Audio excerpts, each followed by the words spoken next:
Hello, hello. Okay, so now that you have a good idea of a framework, some rules to follow, let's continue to build that up. And in this video, we're going to really focus on helping you understand what does that plate look like if we threw away the my plate and now we're bringing back a new plate.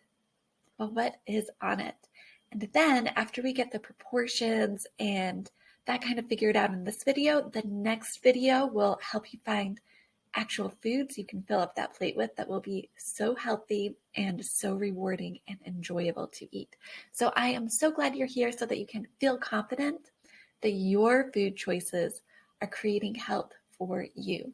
And I'm excited for you to get to enjoy that feeling of feeling healthy and strong and capable and being proud of yourself for the actions you are taking as you move forwards towards that beautiful, positive, wonderful birth.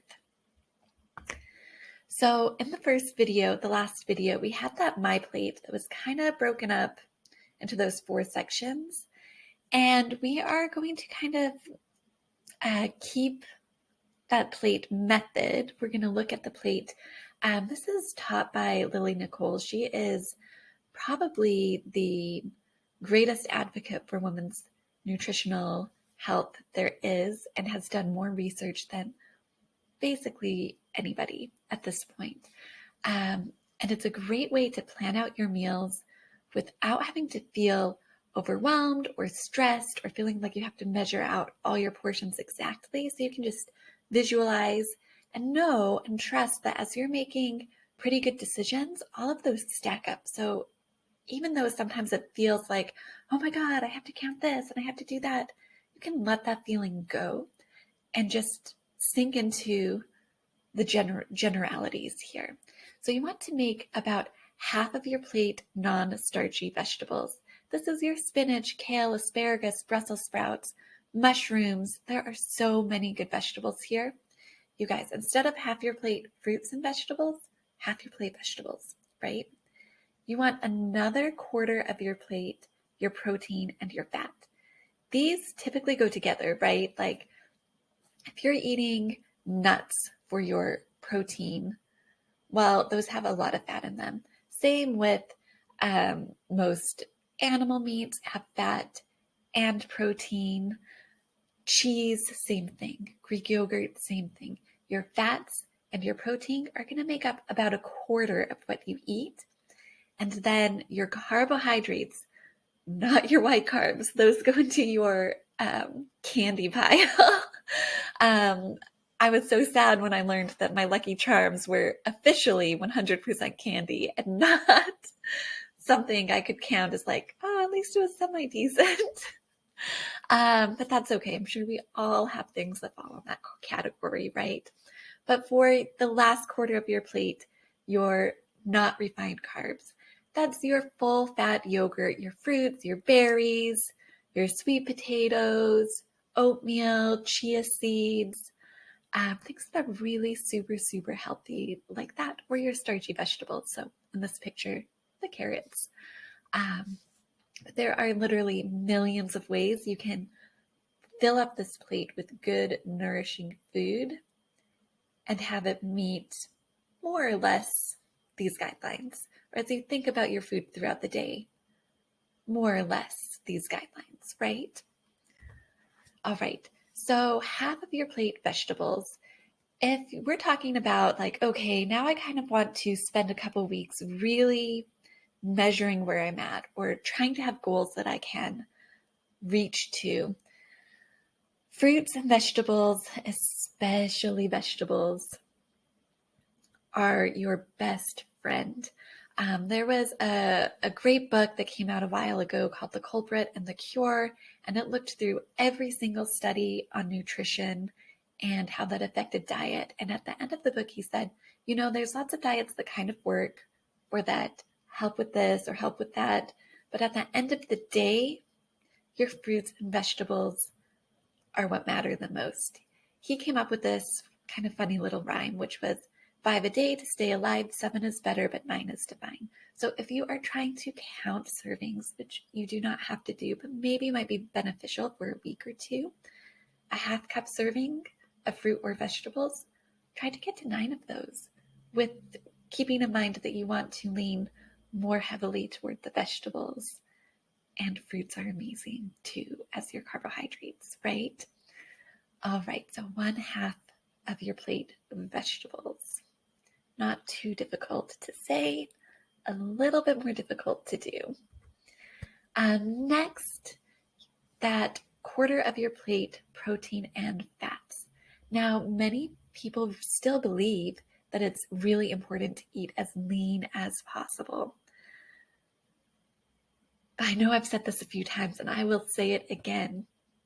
The reality is that you should not be removing fat from your protein sources. Yes, maybe one day you do eat a chicken breast, but the next day eat the chicken thighs, right? Your baby's brain is 60% fat. You are forming it from scratch, not to mention all those other nutrients that fat supplies that you cannot get from other foods. If you take away the fat, you take away those nutrients. So make sure to bring them back in about, if you're thinking 1/4 of your plate, protein and fats, right? Count those things together.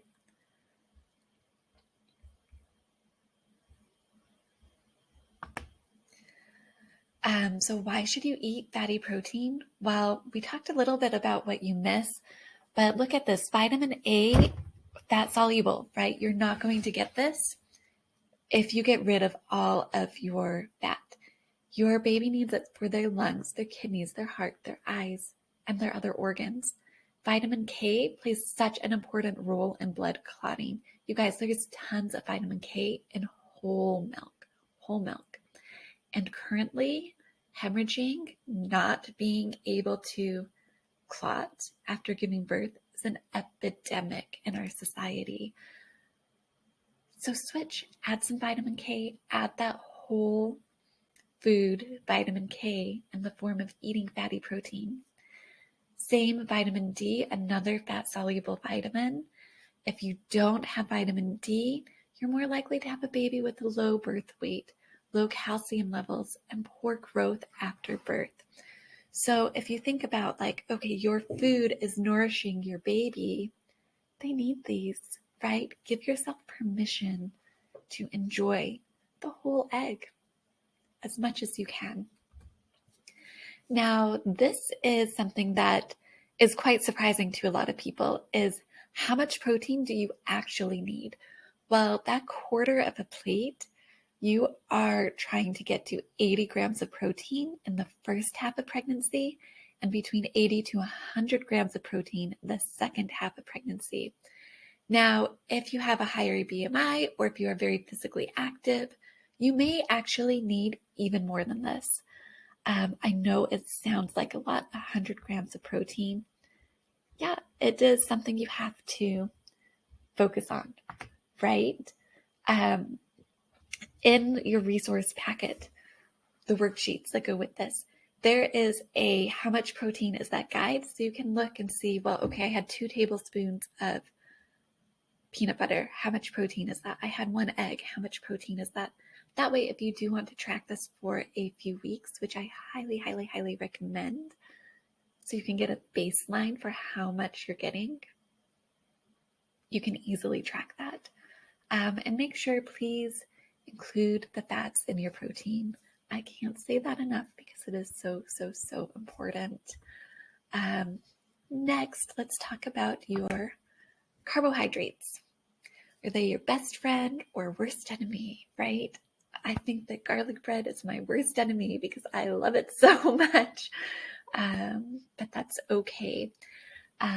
You don't need refined carbohydrates in pregnancy.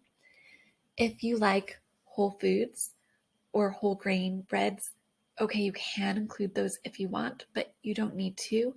A lot of people think they need whole grain bread or you need bread for fiber. The truth is, if you're eating a whole food diet, you will be getting fiber from other places. A good whole grain bread has about 2 to 5 grams of fiber per slice. You can get more fiber from that in 1/3 of an avocado, 1 tablespoon chia seeds, or 3/4 cups raspberries.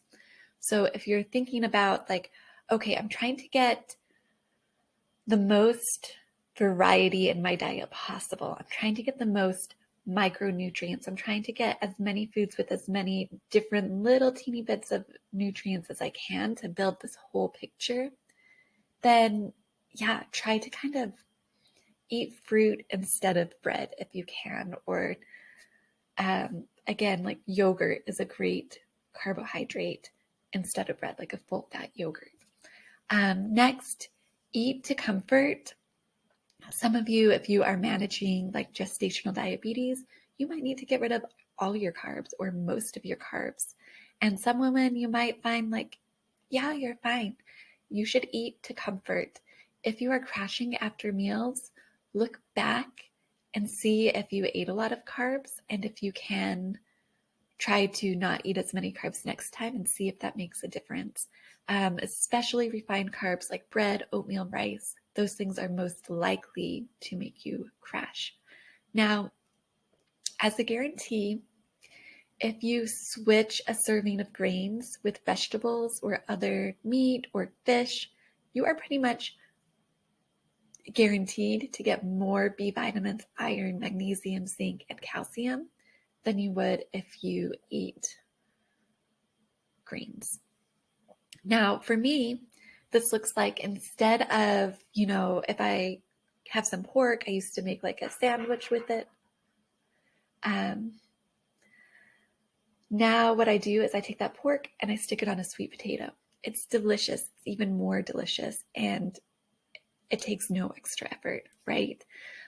Same with, I love Alfredo sauce, one of my like huge guilty pleasures. Now, instead of doing Alfredo sauce on pasta, I will cook up some Brussels sprouts and bacon, pour that Alfredo sauce over, and I have like this deliciously well-rounded meal that has a little bit of bacon, a little bit of fat from the Alfredo sauce, a little bit of cheese, a little bit of milk, and tons of vegetables, right? And it is so, so, so yummy.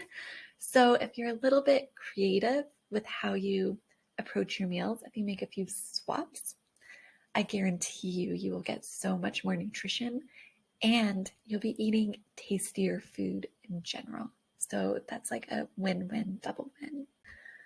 All right. Carbohydrates to include your vegetables, beans, lentils, fruits, yogurt, milk. All of those are pretty carb heavy. And again, the cereals, juice, white bread, pasta, crackers, even whole grain bread. I should have clarified that here on this slide. We can say goodbye to those, thank you to those, and we'll see you later to those as much as possible. There are no exact recommendations, so as you're kind of like going through your diet, just pay attention to carbs and how they make you feel and take it from there. Adjust accordingly. Now, some people ask me, what if the fruits and vegetables I have a lot of carbs, or the protein has a lot of carbs? And that's why I say don't count the carbs, but just notice how much you're having in the case that you crash. Like if you're constantly feeling low energy, then kind of look back and say, well, can I get rid of some of these more carb heavy foods? It's a really great place to start. And a third suggestion with carbs is that don't eat naked carbs, right? Like I know for me, it's so easy to grab a box of crackers when I'm hungry and snack on those until I'm like, oh, then I have energy to cook. And I just realized that I was always eating tons of carbs with nothing else, and I was crashing all the time. So as much as possible, if you are eating carbs, pair it with some protein or fat. That will change the way that your body processes the carbs. So it will be easier on your body. It will affect your blood sugar levels less. And just in general, you will absorb all the nutrients better. So if you think like, okay, you're going to eat grains throw some avocado on your toast. Have avocado toast. Maybe even a really delicious alternative to, or to build on the avocado toast, is to add some smoked salmon on top. So avocado toast, avocado, salmon, and cucumber.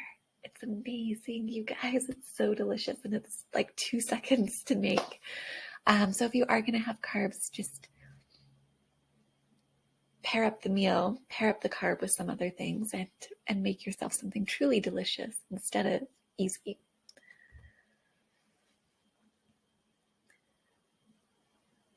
Okay, I love this quote. The food you can eat can be the safest and most powerful form of medicine or the slowest form of poison.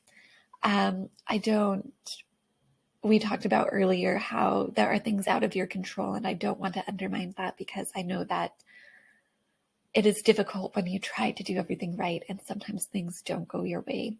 But for the majority, 80-90% of your risk can go away when you eat really healthy food. So please eat healthy food. I want to just mention a couple more best practices when it comes to your food as well. So whenever possible, eat real food over the canned or processed foods. Real food will have more nutrients in it and be absorbed better by your body. Real food is as close to its source as possible. It's grown or raised in conditions that maximize nutrient density.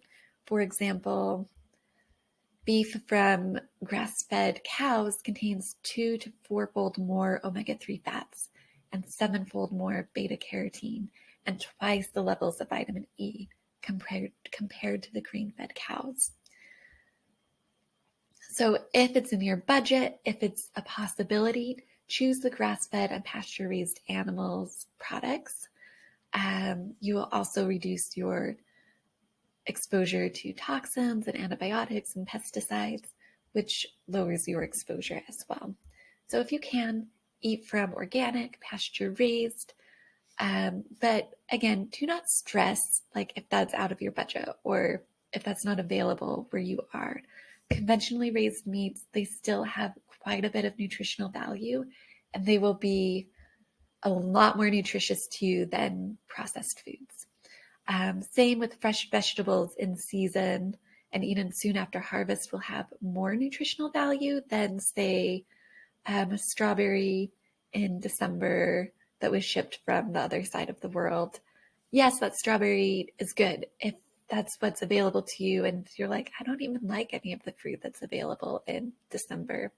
Then get the strawberries and eat them and enjoy them and appreciate the nutritional value that they brought to you. But if you can pair that with other things that are in season for you, you'll get more bang for your buck, as they say.